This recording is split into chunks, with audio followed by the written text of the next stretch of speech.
Hello everyone, আসসালামু আলাইকুম। বন্ধুরা সবাই কেমন আছেন? আজকে একটু রমজান চলছে, আমরা সবাই জানি। আজকে একটু বড় মাছের ঝোল খাবো। টক টক ঝোল খুব ইচ্ছে করছিল, তাই রান্না বসিয়ে দিলাম। এখানে মাছটা অল্প নিয়েছি, রোজার দিন আসলে এত খাওয়া হয় না, এই জন্য। আর ঝোল তরকারি সব মশলা একে একে দিয়ে দিলাম। এখন একটু সবজি দিব, তাই জন্য আমি চলে গেলাম বন্ধুদের কিনে ছাদে। দেখেন, এটা আসলে শান্তির জায়গা।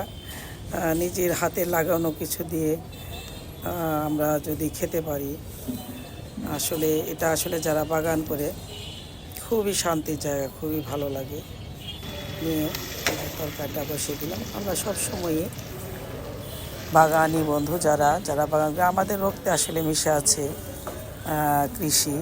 আমরা আসলে গ্রাম থেকে বড় হয়েছি, কাজেই কৃষি মতো শান্তির জিনিস নেই। কিছু না কিছু আমরা সব সময় বাগান থেকে পেয়ে যাই। কখনো একটু ডাঁটা শাক, কখনো একটু পুঁই শাক, কখনো একটু পালং শাক, কখনো একটু ফুলকপি। এখন কিন্তু শীত চলেই গেছে প্রায়, তারপরেও এখনও সুন্দর টমেটো খাচ্ছি।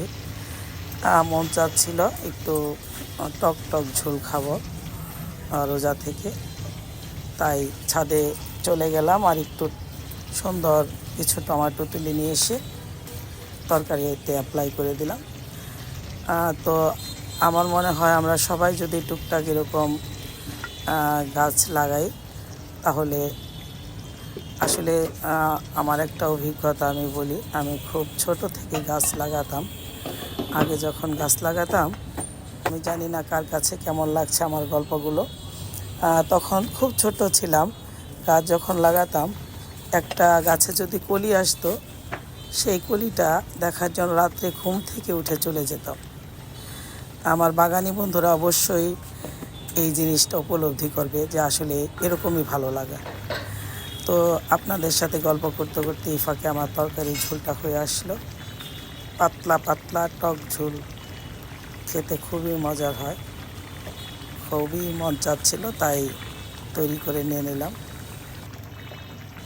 বন্ধুরা সবাই ভালো থাকবেন, পাশে থাকবেন। সবাই সুস্থতা কামনা করি সব সময়।